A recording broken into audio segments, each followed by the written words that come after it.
ಆಮೇಲೆ ಸಿಗ್ಗಾಂವಿ ಮುಂಬೈ ಕರ್ನಾಟಕ, ಆಮೇಲೆ ಚನ್ನಪಟ್ಟಣ ಹಳೆ ಮೈಸೂರು, ಈ ಮೂರು ಕಡೆ ಗೆದ್ದಿದ್ದೀವಿ. So this is very significant.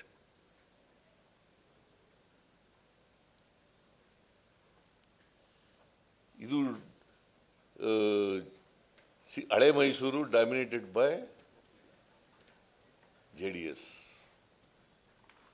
BJPನೂ ಸೇರ್ಕತ್ತವ್ರ ಜೊತೆಗೆ. ಆಮೇಲೆ Mumbai Karnataka BJP stronghold ಅದು. ಬಳ್ಳಾರಿ ಅಫ್ಕೋರ್ಸ್ ನಾವೇ ಗೆದ್ದಿದ್ದು, ನಾನು ಅದನ್ನು ಏನು ಹೇಳಕ್ಕೆ ಹೋಗಲ್ಲ.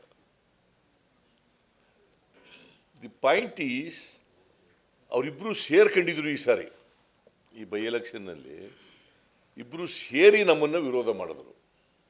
ನಂಬರ್ 1 ಇಬ್ಬರು ಸೇರ್ಕೊಂಡು ವಿರೋಧ ಮಾಡಿದ್ರು. ನಂಬರ್ 2 ಸುಳ್ಳು ಆರೋಪಗಳನ್ನು ಮಾಡಿದ್ರು. ನಂಬರ್ 3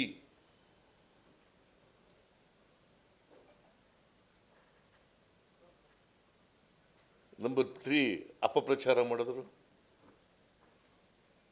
ವಕ್ಫ್ ಬಗ್ಗೆ ಅಪಪ್ರಚಾರ ಮಾಡಿದ್ರು, ಮೂಢ ಪ್ರಕರಣದ ಬಗ್ಗೆ ಅಪಪ್ರಚಾರ ಮಾಡಿದ್ರು. ಏನು ಪಾದಯಾತ್ರೆ ಇಲ್ಲಿಂದ ಬೆಂಗಳೂರಿಗೆ, ಅಲ್ಲ ಮೈಸೂರಿಗೆ, ಬೆಂಗಳೂರಿಂದ ಮೈಸೂರಿಗೆ ಪಾದಯಾತ್ರೆ.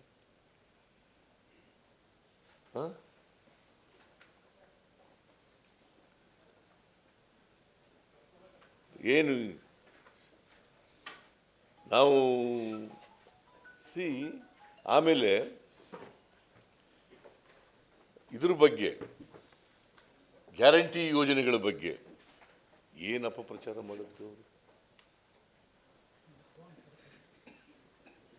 ಗ್ಯಾರಂಟಿ ಯೋಜನೆಗಳು ಅವ್ರು ನರೇಂದ್ರ ಮೋದಿಯವರು ಏನು ಹೇಳಿದ್ರು, ಇದು ರಾಂಗ್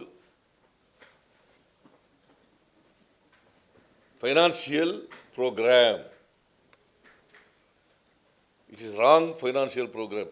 ಅವರೇ ಇದರಲ್ಲಿ ಜಾರ್ಖಂಡ್ನೆಲ್ಲ ಅನೌನ್ಸ್ ಮಾಡಿದ್ರು, ಆಮೇಲೆ ಮಹಾರಾಷ್ಟ್ರದಲ್ಲಿ ಅನೌನ್ಸ್ ಮಾಡಿದ್ರು. ಆಮೇಲೆ ಇನ್ನೂ ಎಲ್ಲಿವರೆಗೂ ಹೋದ್ರು ಅಂತಂದ್ರೆ ಅಡ್ವರ್ಟೈಸ್ಮೆಂಟೇ ಕೊಟ್ಬಿಟ್ರು ನಮ್ಮ ಮೇಲೆ. ಮಹಾರಾಷ್ಟ್ರದಲ್ಲಿ ಜಾರಿನೇ ಆಗಿಲ್ಲ ಅಂತ. ಜಾರಿ ಆಗಿಲ್ವಾ ನೀವು ಹೇಳಿಯಪ್ಪ?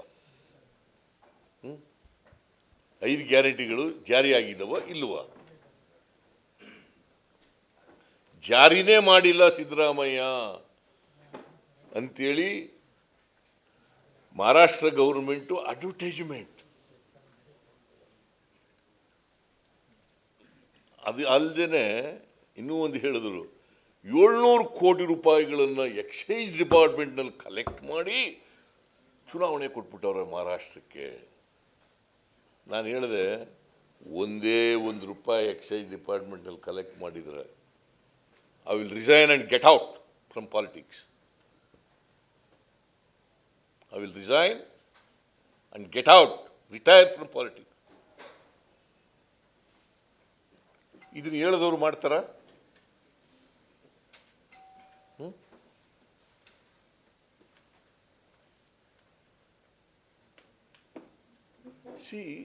ನಾನೇನು ಹೇಳ್ತೀನಿ ಅಂದರೆ, ಸತ್ಯ ಹೇಳಲಿ,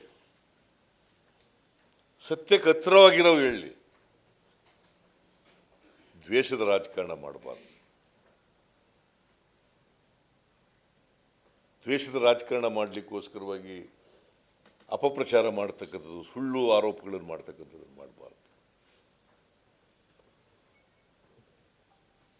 ಇದಕ್ಕೆಲ್ಲ ಇವತ್ತು ಆಮೇಲೆ ಯಾವತ್ತು ಚುನಾವಣೆ ನಡೆದದ್ದು 13ನೇ ತಾರೀಕಲ್ಲ, 13ನೇ ತಾರೀಕು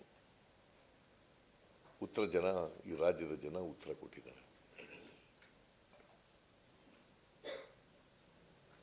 ಈ ರಾಜ್ಯದ ಜನ ತಕ್ಕ ಉತ್ತರ ಏನು, ದೇವೇಗೌಡರು ಸಿದ್ದರಾಮಯ್ಯನ ಸೊಕ್ಕು ಮುರಿಬೇಕು,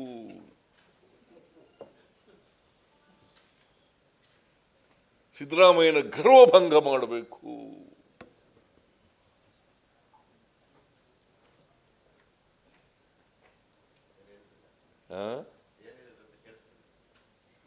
ಸೊಕ್ಕು ಮುರಿಬೇಕು, ಗರ್ವಭಂಗ ಮಾಡಬೇಕು, ನನ್ನ ಕಾಂಗ್ರೆಸ್ಸಿನ ಕಿತ್ತೊಗಿರಿ, ಕಾಂಗ್ರೆಸ್ಸಿನ ಅಧಿಕಾರದಿಂದ ತೆಗೆಯದೇ ನನ್ನ ಜೀವನದ ಉದ್ದೇಶ.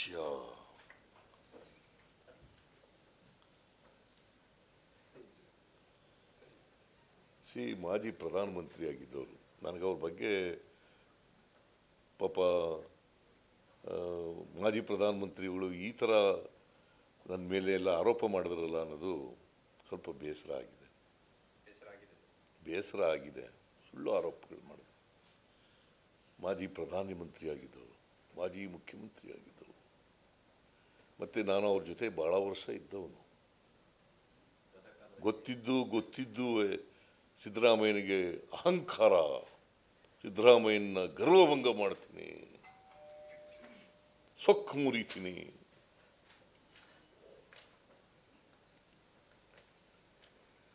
ನಾನು ಅಧಿಕಾರದಲ್ಲಿದ್ದರೂ ಒಂದೇ ಥರ ಇರ್ತೀನಿ, ಅಧಿಕಾರ ಇಲ್ಲದೇ ಹೋದ್ರೂ ಒಂದೇ ಥರ ಇರ್ತೀನಿ. ಮತ್ತು ನಿನ್ನೆ ಮೊನ್ನೆ ಅಧಿಕಾರಕ್ಕೆ ಬಂದಿಲ್ಲ. ನಾನು 2 ಸಾರಿ ಮುಖ್ಯಮಂತ್ರಿ ಆಗಿದ್ದೀನಿ, 2 ಸಾರಿ ಲೀಡರ್ ಆಫ್ ದಿ ಅಪೋಸಿಷನ್ ಆಗಿದ್ದೀನಿ, 2 ಸಾರಿ ಡೆಪ್ಟಿ ಚೀಫ್ ಮಿನಿಸ್ಟರ್ ಆಗಿದ್ದೀನಿ. ಕರ್ನಾಟಕದಲ್ಲಿ ನಾನು ಮಂತ್ರಿಯಾಗಿ 40 ವರ್ಷದ ಮೇಲಾಯಿತು.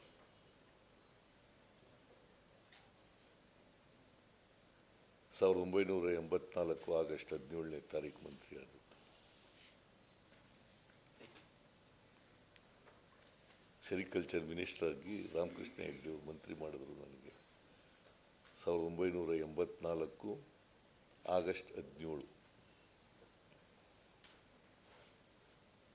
40 ವರ್ಷದ ಮೇಲಾಗಿದೆ. ಯಾವತ್ತೂ ಕೂಡ ದುರಂಕಾರದಿಂದ ನಡ್ಕೊಂಡಿಲ್ಲ, ಯಾವತ್ತೂ ಕೂಡ ಸೊಕ್ಕಿನಿಂದ ನಡ್ಕೊಂಡಿಲ್ಲ, ಯಾವತ್ತೂ ಕೂಡ ಗರ್ವದಿಂದ ನಡ್ಕೊಂಡಿಲ್ಲ. ಅಧಿಕಾರ ಜನ ಕೊಡೋದು, ಜನ ಕೊಟ್ಟರೆ ನಾವು ಇಲ್ಲಿ ಕೂತಿರ್ತೀವಿ.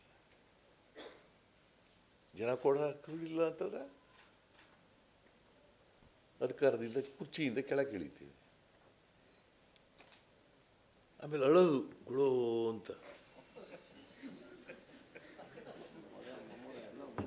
ಎಲ್ಲ ಅಭ್ಯಾಸ ಮಾಡ್ಕೊಬಿಟ್ಟವ್ರೆ. ದೇವೇಗೌಡ ಮಗ, ಅವ್ರ ಮೊಮ್ಮಗ, ಗೊತ್ತಿಲ್ಲ, ನಾನು ನೋಡಿಲ್ಲ, ನೋಡ್ದದೆಲ್ಲ ಹೇಳೋಕ್ಕಾಗಲ್ಲ. ನಾನು ಹೇಳೋದು ಹೃದಯ ಇರೋರಿಗೆ ಬರ್ತದೆ. ಹಾಗಾದರೆ ಹಾಸನದಲ್ಲಿ ಗಲಾಟೆ ಆಯ್ತಲ್ಲಪ್ಪ, ಈಗ ಪ್ರಜ್ವಲ್ ರೇವಣ್ಣ ಜೈಲಿಗೆ ಹೋದ್ನಲ್ಲ, ಅಲ್ಲಿ ಹೆಣ್ಮಕ್ಳೆಲ್ಲ ಕಣ್ಣೀರು ಹಾಕಿದ್ರಲ್ಲ, ಆಗ ಹೃದಯ ಕರಗನಿಲ್ವಾ? ಹೃದಯ ಕರಗನಿಲ್ವಾ ಅಲ್ಲಿ?